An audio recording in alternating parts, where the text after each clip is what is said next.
नमस्कार, मी सागर जोशी. TV9 मराठीमध्ये आपलं स्वागत. आणि आता बुलेटिनमध्ये घेणार आहोत गावखेड्यातील महत्त्वाच्या बातम्यांचा वेगवान आढावा. 36 जिल्हे 72 बातम्यांमधून. पंढरपूरच्या विठ्ठल मंदिरामध्ये पहाटे मुख्यमंत्री एकनाथ शिंदे यांच्या हस्ते शासकीय महापूजा संपन्न. मानाच्या वारकरी दाम्पत्यासोबत विठुरायाची महापूजा. मुख्यमंत्र्यांसोबत महापूजेचा मान मिळणं हा योगायोगच. शासकीय महापूजेचा मान मिळालेल्या वारकरी अहिरे दाम्पत्याची प्रतिक्रिया. अहिरे दाम्पत्य 15 वर्षांपासून करतायत वारी. लाडक्या विठुरायाच्या दर्शनासाठी लाखोंच्या संख्येनं वारकरी पंढरपुरात दाखल. ड्रोन कॅमेऱ्यानं टिपलेली भक्तिमय जनसागराची ही विहंगम दृश्य. देहूमधील तुकाराम महाराजांच्या मंदिरामध्ये भाविकांची मांदियाळी. देवस्थानाकडून विविध कार्यक्रमांचं आयोजन. प्रतिपंढरपूर मानल्या जाणाऱ्या कोल्हापूरच्या नंदवाळमध्ये आषाढी एकादशी निमित्त भव्य सोहळा. पुईखडीमध्ये विठुरायाचा रिंगण सोहळा संपन्न. रिंगणाचे ड्रोन दृश्य TV9 मराठीच्या प्रेक्षकांसाठी. बेळगावातील दुर्मिळ हेमाडपंथी विठ्ठल मंदिर. पाणी आटल्यानं तब्बल 46 वर्षांनी हे मंदिर पाण्याखाली.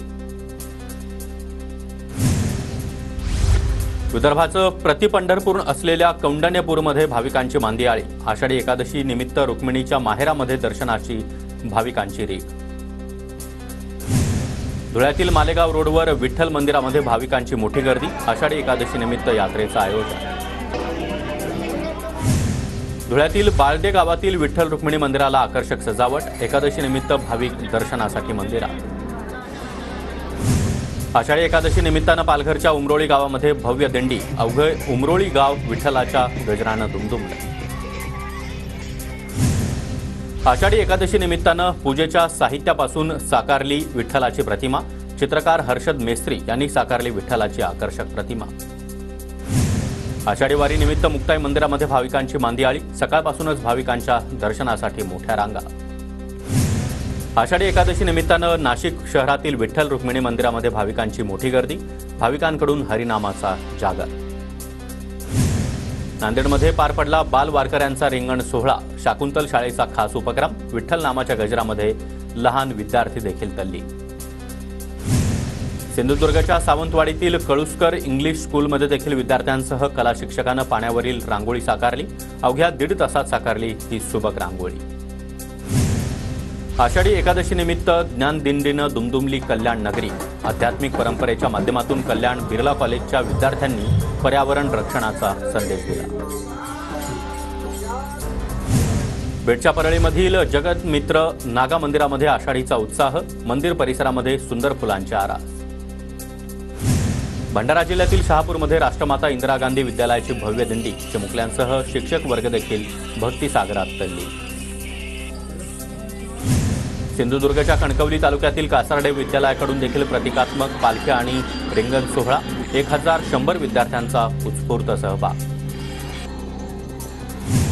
शिर्डीत देखील आषाढी एकादशीचा उत्साह.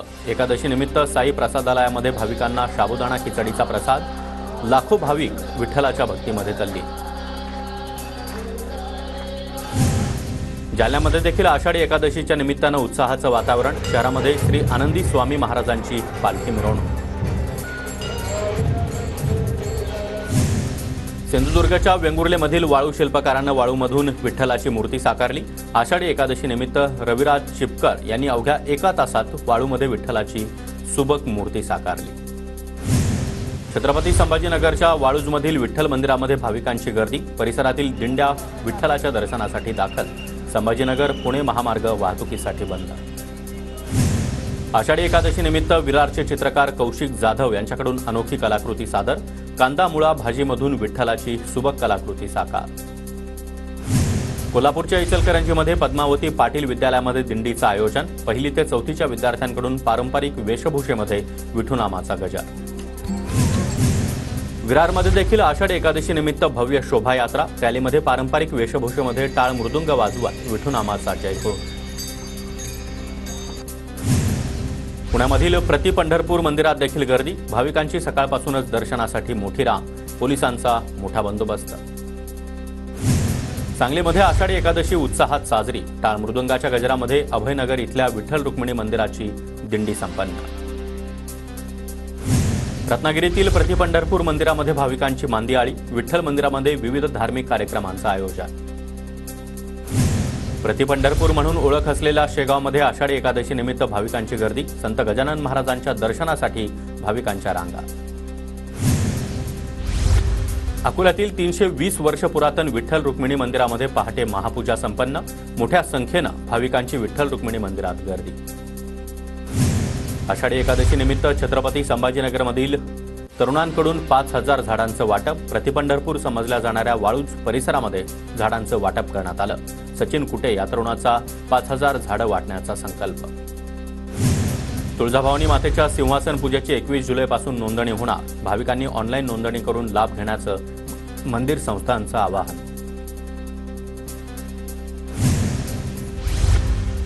साईचरणी 9,50,000 रुपयांचे 11 किलो चांदीचे 2 दंड अर्पण. साईबाबांच्या आरतीच्या वेळी ललकारी देण्यासाठी दंडांचा वापर होणार.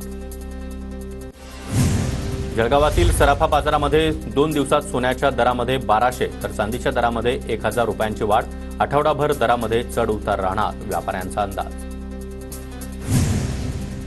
नवी मुंबई विमानतळावर प्रथमच सिग्नल चाचणी पाहण्यासाठी स्थानिकांची गर्दी. चाचणीचा रिपोर्ट मुख्यालयाला पाठवला जाणार. सिंधुदुर्ग जिल्ह्यामध्ये उद्यापासून ठाकरे गटाची निष्ठा यात्रा. आमदार वैभव नाईक यांच्या नेतृत्वाखाली माणगावातून यात्रेचा शुभारंभ होणार. नागपूर विधानसभा मतदारसंघामध्ये भाजपची महत्त्वाची बैठक संपन्न. लवकरच भाजपचे नवीन बूथ प्रमुख आणि शक्ती केंद्र प्रमुख जाहीर केले जाणार. विशाळगड परिसरातील तोडफोडी प्रकरणी आता रवींद्र पडवळचा शोध सुरू. रवींद्र पडवळच्या शोधासाठी पोलिसांची 8 पथकं पुण्यात. गुन्हा दाखल होताच रवींद्र पडवळचा mobile switch off. Sambhajiraje Chhatrapati यांचा हिंदू पदपातशाह असा उल्लेख. संभाजीराजेंच्या स्वराज्य संघटनेच्या अधिकृत पेजवरील पोस्टनं चर्चेला उधाण. विशाळगड प्रकरणावरून अफवा पसरवल्यास किंवा सोशल मीडियावर आक्षेपार्ह पोस्ट केल्यास कारवाई होणार. सांगलीचे पोलीस अधीक्षक संदीप भुगे यांचा इशारा. पुढील 4 दिवस किनारपट्टीसह पश्चिम घाट परिसरामध्ये पावसाचा जोर वाढणार. मुंबईसह संपूर्ण किनारपट्टीवर मुसळधार पावसाचा अंदाज. गोंदियाच्या देवरी आणि अर्जुनी मोरगावमध्ये पावसाची हजेरी. पिकांना जीवदान मिळणार. जिल्ह्यातील अजूनही समाधानकारक पावसाची शेतकऱ्यांना प्रतीक्षा. भंडाऱ्यामध्ये सलग 3ऱ्या दिवशी पावसाची हजेरी. समाधानकारक पावसामुळे शेतकरी वर्गात भात पिकाच्या लागवडीची लगबग. जळगावच्या मुक्ताईनगरमध्ये मुसळधार पाऊस. कोऱ्हाळा रिगाव या परिसरामध्ये अंगावर वीज पडल्यानं 2 जखमी. जखमींवर उपचार सुरू. सिंधुदुर्गच्या आंबोली घाटातील वाहतूक पूर्ववत. रस्त्यावर भला मोठा दगड आल्यानं वाहतूक विस्कळीत झाली होती. 2.5 तासांनंतर वाहतूक सुरळीत. मुसळधार पावसामुळे नंदुरबारमधील शहादा शहर जलमय. शहादा न्यायालय पाणी शिरल्यानं न्यायालयाचं कामकाज ठप्प. वर्धा जिल्ह्यामध्ये पावसाची जोरदार हजेरी. काही भागामध्ये ढगाळ वातावरण. पावसामुळे रस्त्यावरील वर्दळ कमी. नाशिकच्या उंबरमाळी स्थानकाच्या छपराला गळती. स्थानकालाच गळती लागल्यानं प्रवाशांची चांगलीच तारांबळ. नंदुरबारमध्ये शहादा शहरातील रस्त्यांना नदीचं स्वरूप. मुसळधार पावसामुळे मुख्य रस्ते पाण्याखाली. नाले तुंबल्यानं गटाराचं पाणी रस्त्यावर. नांदेडच्या अर्धापूरमध्ये विद्यार्थ्यांना पुराच्या पाण्यातून बाहेर काढण्यात यश. नाल्यावर पूल वाढवण्याची गावकऱ्यांची मागणी.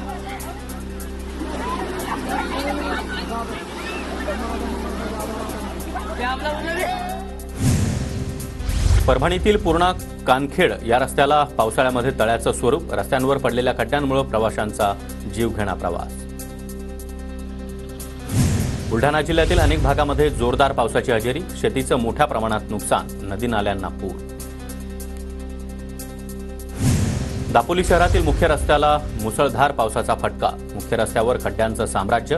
वाहन चालकांना नाहक त्रास.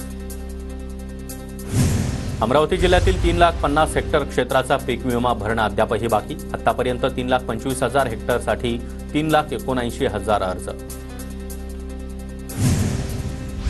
चंद्रपूर जिल्ह्यामध्ये वाघांसाठी वनविभागाचं शोध अभियान. वाघ दिसल्यानं वनविभागाची खबरदारी. धाराशिवमध्ये सोयाबीनवर पानं कुरतडणाऱ्या अळीचा प्रादुर्भाव. कृषी विभागानं शेतकऱ्यांना मार्गदर्शन करण्याची शेतकऱ्यांची मागणी. सोलापूरच्या करमाळ्यामध्ये 401 बांधकाम कामगार महिलांना संसारोपयोगी वस्तूंचं वाटप. मुख्यमंत्री वैद्यकीय कक्षाचे प्रमुख मंगेश चिवटे, ज्योती वाघमारे यांच्या पुढाकारानं वस्तूंचं वाटप. अमरावतीमध्ये महसूल कर्मचाऱ्यांच्या संपाचा आज तिसरा दिवस. आंदोलनाचा सर्वसामान्य नागरिकांना फटका. नाशिक महानगरपालिका केंद्राच्या स्पार्क आणि फ्रेज पुरस्कारानं सन्मानित. राष्ट्रीय नागरी उपजीविका अभियान आणि पीएम स्वनिधी योजनेमध्ये केलेल्या उत्कृष्ट कार्याबद्दल केंद्रीय मंत्रालयाकडून पुरस्कार प्रदान. मध्य रेल्वेच्या भुसावळ यार्डामध्ये मालगाडीचे 2 डबे रेल्वे रुळावरून घसरले. मुंबई, नागपूर आणि नवी दिल्लीकडे जाणाऱ्या मार्गावर कोणताही परिणाम नाही. लाडकी बहीण योजनेच्या अंमलबजावणीसाठी परभणीमध्ये 29 मदत केंद्र उभारली. परभणी महानगरपालिकेकडून करण्यात आली उपाययोजना. लाडकी बहीण योजना मंजूर करण्याची थाप मारत महिलांची फसवणूक. महिलेनं 19,000ची फसवणूक केली. करमाड पोलीस ठाण्यात गुन्हा दाखल. लिमटेक ते बारामती दरम्यान 4 चाकी गाडीला अपघात. अपघातामध्ये सणसर इथल्या काँग्रेसच्या नेत्याच्या मुलाचा मृत्यू. टायर फुटून अपघात झाल्याची माहिती. पिंपरी चिंचवडमध्ये वाहन तोडफोडीचं सत्र अद्यापही सुरूच. काळेवाडी आणि पिंपरीमध्ये एकूण 6 4-चाकी गाड्यांची तोडफोड. 2 दिवसांपूर्वी वाकड पोलीस ठाण्याच्या हद्दीमध्ये ही तोडफोड झाली. मुख्यमंत्री माझी लाडकी बहीण योजनेवर लाचलुचपत विभागाची नजर. लातूरमध्ये अर्ज भरण्यासाठी शाळेचा दाखला देण्यासाठी लाच मागणाऱ्या कर्मचाऱ्याला अटक.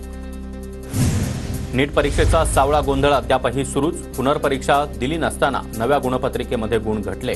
यवतमाळमधील भूमिका डांगे हिचा रँक 11,000वरून 11 लाखांवर. नॅशनल टेस्टिंग एजन्सीनं घेतलेल्या नीट परीक्षेतील गोंधळ वाढला. सातारा कराड शहरातील मुख्य पाईपलाईन वाहून गेल्यानं 2 दिवसांपासून पाणीबाणीची परिस्थिती. भाजप नेते अतुल भोसले यांच्या वतीनं शहरामध्ये टँकरद्वारे पाणी पुरवठा. अमरावतीमध्ये गुरुदेव नगर भागामध्ये अवैध दारू विक्री विरोधात ग्रामसभेमध्ये महिला आक्रमक.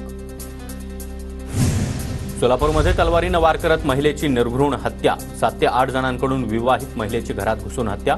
2 संशयित आरोपी पोलिसांच्या ताब्यात. करमाळा तालुक्यातील पोंदवडी इथली घटना.